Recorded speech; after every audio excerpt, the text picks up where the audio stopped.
Thanks, Ruba, and thanks, Norrigan. Our next speaker is Effie Barak, who recently relocated to Berlin from San Francisco, and she's a lead Android engineer, and her talk is a talk about talks, and she will tell you why you should give a talk, how to give that, and how to approach it. Effie, go on. Hey, all right, let me share my screen. All right, so let's get started. There we go. So I'm Effie, and today I want to tell you about public speaking. So very meta, a talk about talks. I'm an Android engineer for the last 5 years, and I do a lot of technical speaking in conferences, and I spoke in different conferences around the US and in Europe as well. These are some images that I pulled up off my Twitter feed. This bottom one, I'm like 8 months pregnant. That was actually not very recommended, but yeah, that's my journey. I want to start with like a COVID-19 disclaimer. Public speaking is really for kind of a different time. It's really hard to sometimes do even the very basic things like job and kids and life right now. Conferences are sort of a bonus thing that you get to when you kind of things get a little bit better, and it's okay to be like, okay, now, and I have done that in the last year or so, I haven't given any talks or haven't done anything with public speaking. I'm kind of writing it out, and that's okay too. And my talk is mainly focused about times that are not right now. So why public speaking? Why should I even bother? What has public speaking gave me in my career and in my life? To start with, lots and lots of community. I'm connected to many Android developers locally and around the world. I can always ask questions. I can always brainstorm ideas. If I have a bug, I actually know who to talk to about that bug. I have people whom I can ask and people whom I can answer. And this gives a lot of information sharing, which also applies back to my work because I can then apply the knowledge or fix bugs that are important for my job back into the code base. I also got a lot of credibility. That really helps when applying for jobs or when trying to get new jobs, or when people ask me questions, or when I ask questions.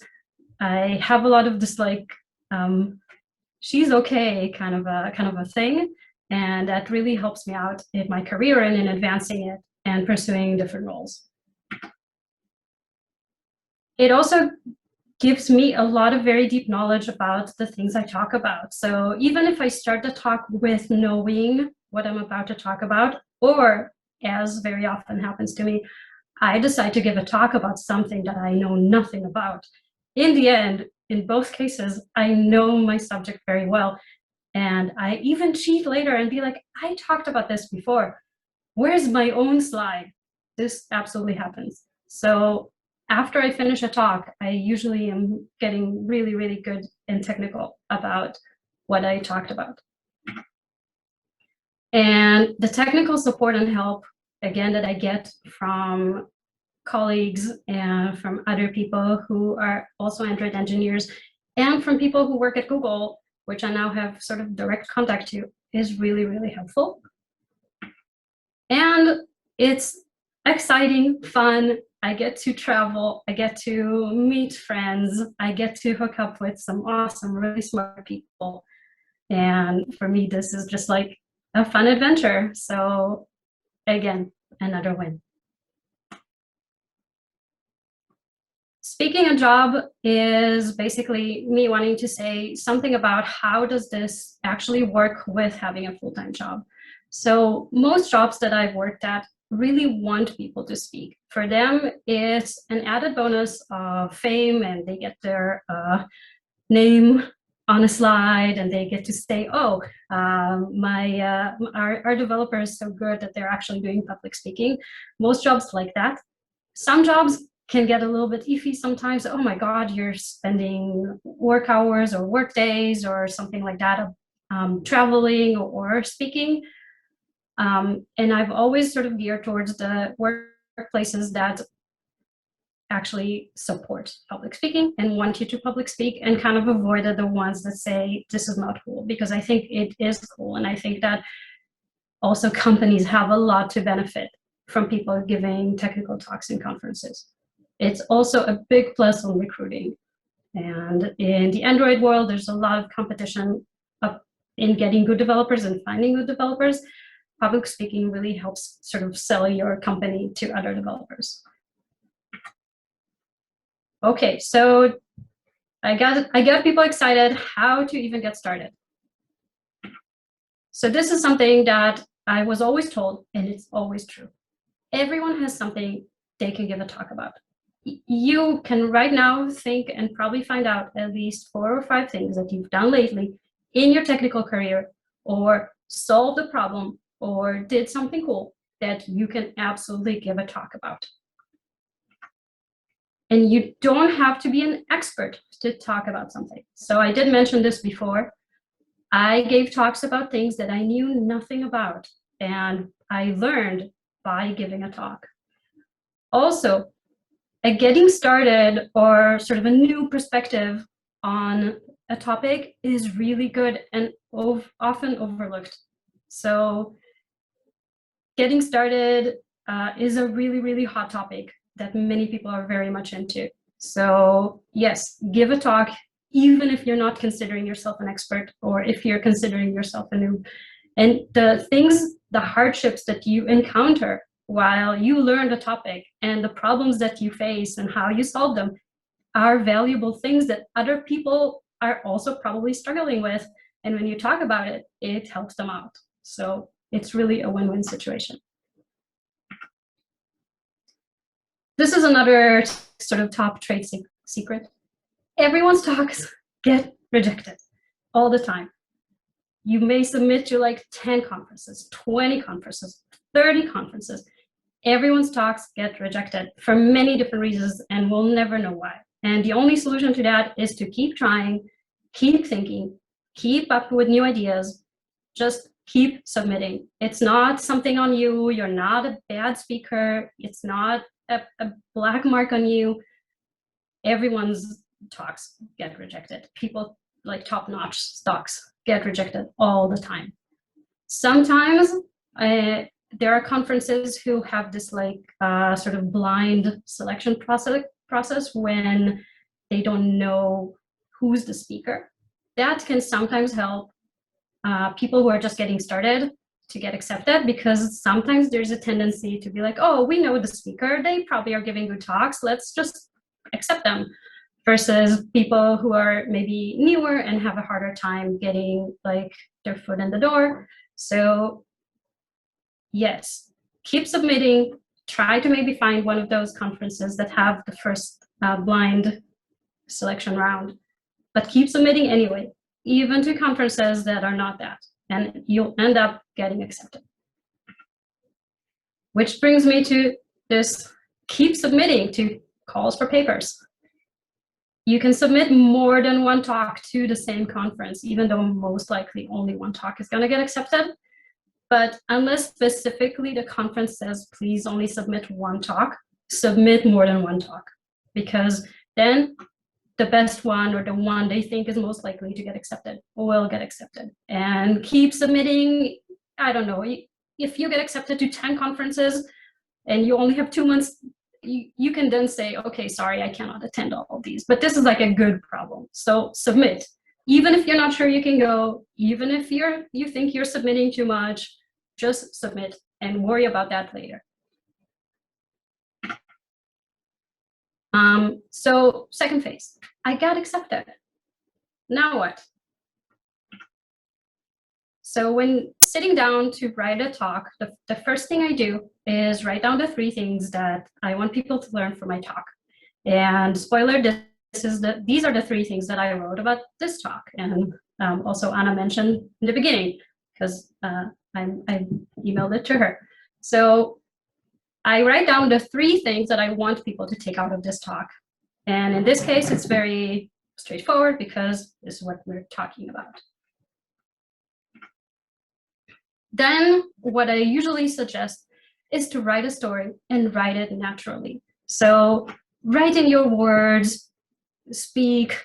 Don't worry about the slides. The slides come later and they sort of wrap up the thought process way later. Most people start with the slides and then they get stuck. They're like, oh, slides. So first worry about what you're gonna say and how you're gonna say it and organize it in a natural way, and then move on to writing a slide. So what I usually do about that is even completely different, which I write my entire presentation in an app called Speaker Deck. And that is a markup language. I can just write notes and then turn it into slides. It's super easy. I don't have to learn a special presentation language. It is a very natural way to write slides. And this is another tip that I keep telling everyone, or that I keep thinking in my head. The audience wants to see you succeed. The audience does not want to see you fail. They didn't come there to mock at you or to find things that you said that are wrong or to laugh at your expense or anything like that. People who come to technical conference, they come to learn, they come to see you, they come to cheer you, they come to have a good time. So they're not there to catch you when you said something bad, and they're not there to make you fail. They're there to make you succeed.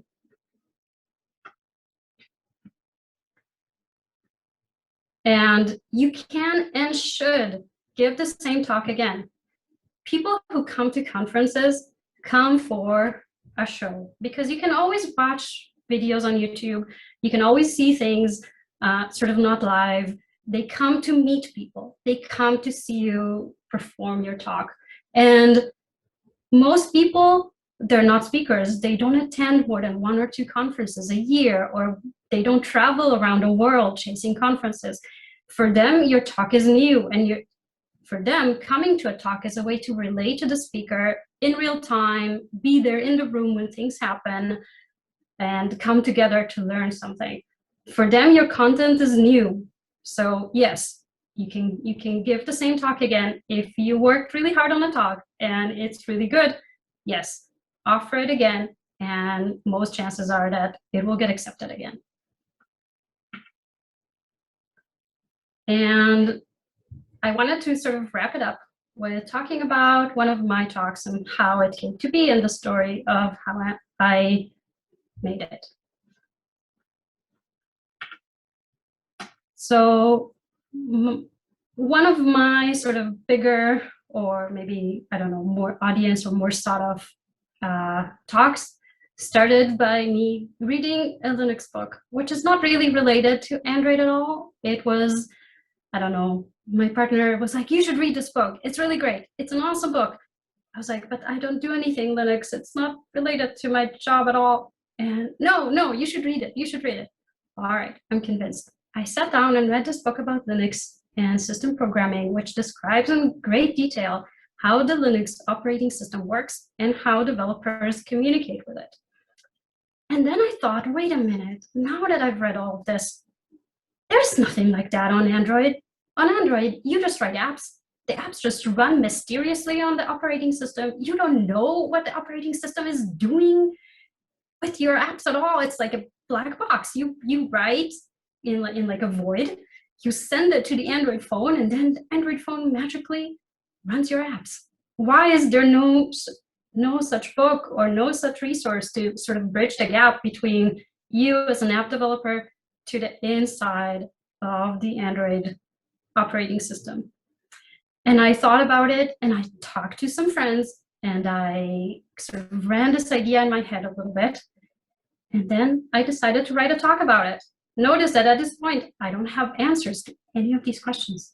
So I wrote this giant abstract that you don't have to read. I just wanted to show you that I wrote this giant abstract with questions that I didn't know the answers to. It was complete. And I sent it to CFPs. I just submitted it to like a million. And it got accepted. It got accepted actually to more than one conference. Oops. So now I have a talk that's not written at all. I don't even know what I'm going to write about. I'm kind of already on tour. So I started writing the talk and learning it. I think this was probably the most difficult talk that I've ever worked. And I approached it from like many different directions. I read some books or some obscure books about it. I did a lot of Googling. I did a lot of actual programming by downloading the Android source code and starting to sort of dig into it and debug it and see how it's working. I talked to people who work at Google. I pulled up all my connection strings ever. I like pinged people from out of the blue, answer my questions. I even convinced somebody who works at Google on the source code to sort of sit with me and walk me through the entire code base. It was pretty awesome, but also a lot of hard work. And then, yes, I gave the talk. I gave the talk first at a conference in Denver, and then at a conference in New York, and then at a conference in London. It was on a tour, really. It was awesome. People were super excited. This is like, the reviews were positive. People from Google were like, this should be in our like onboarding of new employees. It's really good and covering like the entire sort of operating system high level. And it's meant for developers, so it's not too much in detail. People's reactions were overall very positive. Then I went over and yes, I gave it 5 more times. After that, I kind of decided that that's good enough for me. I kind of got bored of it. So I figured 5 times is my max for giving the same talk over and over again before I'm personally just not interested in giving it anymore. And yeah, that was it, fame and glory. And I do have one slide that I wanted to get to if I have time, which I see I have 2 more minutes, so I do, which is speaking and money.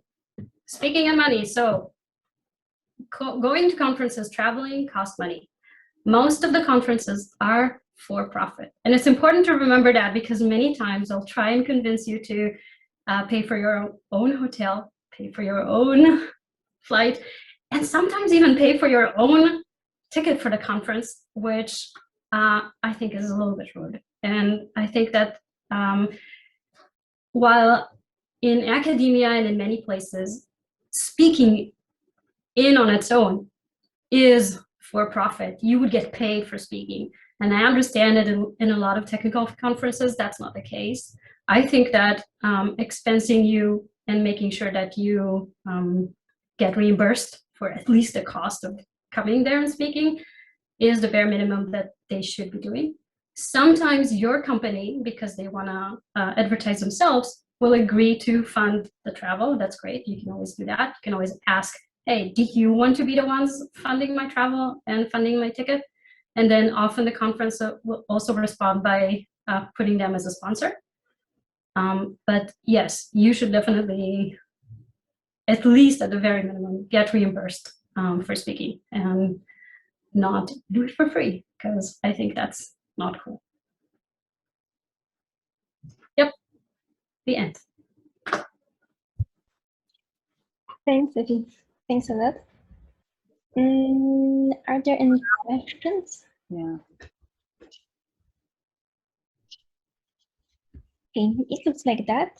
So again, thank you a lot. And now we will be moving to the